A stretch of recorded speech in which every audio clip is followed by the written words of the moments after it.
नमस्कार साथियों।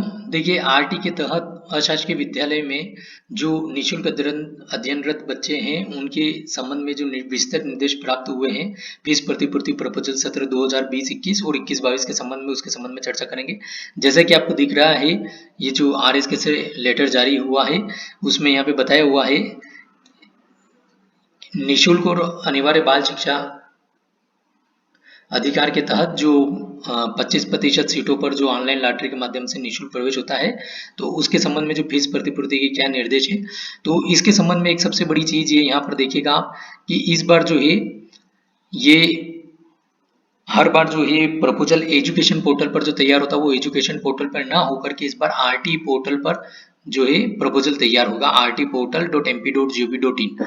और ये जो है मॉड्यूल प्रारंभ किया गया है जैसा कि यहाँ पे लेटर में बताया हुआ 16 मार्च 2022 से प्रारंभ होकर 16 अप्रैल 2022 तक ये क्रियाशील रहेगा, ऐसा लेटर में बताया हुआ है। और इसमें 2021 21-22 दोनों सत्र की फीस प्रतिपूर्ति प्रपोजल का ऑप्शन दिया हुआ है।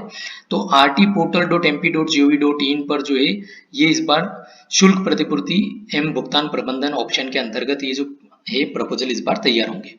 और इसमें जो सबसे पहले जो कार्य किया जाएगा तो वो ये कार्य किया जाना है कि सत्र 20-21 का प्रपोजल सबसे पहले बनाना है, वो पूरा कंप्लीट करना है, उसको लॉक करने के बाद में फिर 21-22 का प्रपोजल तैयार करना है।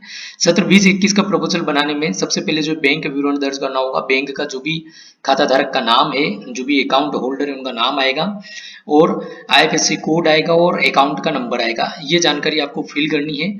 ये जानकारी बड़ी सावधानी से भरेगा और क्योंकि लॉक करने के बाद में फिर संशोधन नहीं होता है तो इसलिए जो भी जानकारी है बैंक पासबुक को देखकर ही जो है आप उस जानकारी को भरेगा। इसके बाद में ऑनलाइन कक्षाओं के संबंध में जानकारी दर्ज करें। तो ऑनलाइन कक्षाएं जो है चूंकि यदि स्कूल द्वारा ऑनलाइन कक्षाएं संचालित की गई है, जैसा कि जो है लॉकडाउन के कारण यदि स्कूल बंद रहा है और मतलब स्कूल बंद रहा है तो उसमें उस जो है स्कूल द्वारा ऑनलाइन कक्षाएं संचालित की गई, इसके संबंध में हाँ और नहीं का ऑप्शन पूछा जाएगा। यदि हाँ का हम चयन करेंगे तो चयन करने के बाद में एक शपथ पत्र अपलोड करना होगा। शपथ पत्र का प्रारूप नीचे बताया हुआ है, हम वो भी देखेंगे। तो वो प्रारूप जो है अपलोड करना होगा और 100 रुपए के स्टाम्प पेपर के साथ में। और यदि नहीं का चयन करेंगे तो जैसा कि यहाँ पे स्पष्ट लिखा हुआ है कि ऑनलाइन कक्षाएं संचालित नहीं सिलेक्ट करने की स्थिति में, शपथ पत्र अपलोड नहीं करने की स्थिति में स्कूल को फीस प्रतिपूर्ति की पात्रता नहीं होगी। तो इस बात का आप ध्यान रखिएगा। आप प्रपोजल बनाए तो बड़ी सावधानी से उसको बनाइएगा। और फिर उसके बाद में स्कूल की फीस प्रतिपूर्ति के संबंध में जो है जो भी फीस है स्कूल की, तो जो उसका स्ट्रक्चर है, जो भी फॉर्मेट है, तो वो उस प्रारूप में जो है मतलब जैसे ट्यूशन फीस हो गई, इसके अलावा और भी कुछ एक्टिविटीज फीस वगैरह रहती है तो बहुत सारे ऑप्शन आते हैं। तो उसमें जो भी फीस हो वास्तविक और सही फीस दर्ज करना है। और स्कूल द्वारा अन्य बच्चों से ली जाने वाली वार्षिक फीस का विवरण स्कूल द्वारा दर्ज किया जाए। जो अन्य बच्चों से ले रहे फीस वही दर्ज करना है। और फीस स्ट्रक्चर भी अपलोड करना है। मीन्स प्रत्येक कक्षा के जो अन्य बच्चों से ली जा रही फीस है उनकी जो है रसीद प्रत्येक कक्षा की जो है अपलोड की जानी है। और जो फीस आप जो है इसमें मतलब दर्ज करेंगे कक्षा वाइज, तो ये यहाँ पर ये ध्यान रखिएगा, ये जैसा बताया हुआ है कि स्कूल कृपया ध्यान रखें कि फीस चुने हुए सत्र की दर्ज की जाना है, मासिक फीस दर्ज नहीं की जाना है। तो इस बात का भी बड़ी सावधानी से ध्यान रखिएगा। हो सकता है आप मार्केट से कहीं से भी बाहर से करवाएं, तो इस बात का ध्यान रखिएगा कि मासिक फीस दर्ज नहीं कर दे कहीं, जो भी मार्केट से या कहीं से भी करा रहे हैं तो आपको जो है वार्षिक फीस ही जो है दर्ज करनी है उसमें पोर्टल पर लॉग करने से पहले। तो एक बार जो भी आप ये प्रविष्टि करेंगे, एक बार मेरा यही कहना रहेगा कि आप एक बार इसको पहले चेक कर ले, फिर इसको जो है सारे जो भी जानकारी एक बार डालने के बाद में चेक करके फिर ही लॉक करें। इसी टाइप से छात्र पंजीयन नवीन प्रवेश के अंदर ये जैसे यहाँ पे दिया हुआ है कि जो ध्यान रखने वाली बात है कि सत्र 20-21 के लिए सत्र 21-22 में ऑनलाइन लॉटरी के माध्यम से प्रवेश लिए गए बच्चों की फीस प्रतिपूर्ति नहीं होगी। ठीक है, तो ये बात का आप ध्यान रखिएगा। केवल सत्र 21-22 हेतु ऑनलाइन लॉटरी के माध्यम से नवीन प्रवेश लिए गए बच्चों की फीस प्रतिपूर्ति की पात्रता होगी। और सभी जो है नवीन पूर्व, एक तो जो नवीन प्रवेश है और इसी टाइप से पूर्व से अध्ययनरत जो मतलब पुराने वर्षों से जो है स्कूल में एडमिशन है, तो स्कूल में पूर्व सत्र 19-20 के बच्चे की समग्र आईडी दर्ज कर जान जानकारी प्रदर्शित होगी उस बच्चे से संबंधित, और फिर उसके बाद में जो है उसकी जो भी जानकारी है, जैसे कि यदि बच्चे के नाम, पिता के नाम या अन्य कोई जानकारी में विसंगति है तो समग्र की जानकारी में स्थानीय निकाय में जाकर पालक द्वारा संशोधन करा लिया जाए। यदि पिता माता का नाम समग्र आईडी के साथ दर्ज नहीं तो बच्चे का माता पिता का नाम समग्र में अपडेट कराना अनिवार्य होगा। तो इसलिए ये जानकारी जो है ध्यान में रखते हुए जो है अभी से इस कार्य में अगर आप करना प्रारंभ कर देंगे तो समय पर कार्य जो है आपके द्वारा पूर्ण कर लिया जाएगा। और समग्र आईडी दर्ज करने के उपरांत प्रदर्शित हो रहे बच्चे का नाम एवं अन्य विवरण का मिलान होने के उपरांत बच्चे का स्कॉलर नंबर दर्ज करें। तो इन चीजों का आप ध्यान रखिएगा कि यदि समग्र आईडी या बच्चे के माता पिता के नाम में कोई गड़बड़ हो तो आप इसको भी सही करा लीजिए समय पर ही। बच्चों को अगली कक्षा में प्रोन्नत करना अथवा शाला छोड़ने की स्थिति का कारण दर्ज करना, जैसे कि बच्चे को हम हर बार जो है प्रमोट करते हैं तो प्रमोट करना है तो उसको जो भी उसकी ग्रेडिंग वगैरह डाल करके प्रतिशत उत्तीर्णता का वो डाल करके आगे बढ़ाएंगे। यदि बच्चा शाला छोड़ दिया है, उसने इस सत्र में जिस सत्र की हम फीस प्रतिपूर्ति का प्रपोजल बना रहे हैं उस सत्र में अध्ययनरत नहीं था तो शाला छोड़ने के कारण भी हमको दर्ज करना है उसमें। और छात्र का फोटो जो है जेपीईजी फॉर्मेट में लॉक किया जाएगा, मतलब अपलोड करके, और फिर उसको लॉक करेंगे। इसी टाइप से एक और ये इस बार जो है छात्र का आधार सत्यापन, तो चूंकि स्कूल सत्र में बंद रहे हैं कोविड-19 के कारण, तो भौतिक सत्यापन संचालन नहीं हो पाया है। तो इस कारण से क्या है कि बहुत से बच्चे परिवार अन्यत्र भी चले गए होंगे, तो इस आधार पर जो है आधार सत्यापन केवल बायोमेट्रिक मशीन से किया जाना अनिवार्य होगा।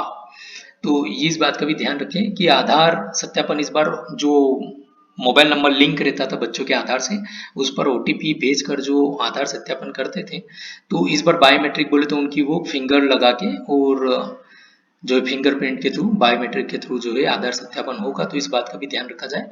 बायोमेट्रिक मशीन के माध्यम से यदि किसी बच्चे का आधार सत्यापन नहीं हो पा रहा है तो बच्चे का आधार केंद्र पर जाकर अपडेट कराना होगा। और जो बच्चे जैसे नर्सरी KG1 KG2 में भी प्रवेश होते हैं तो 5 वर्ष से छोटी उम्र के भी बच्चों का प्रवेश होता है।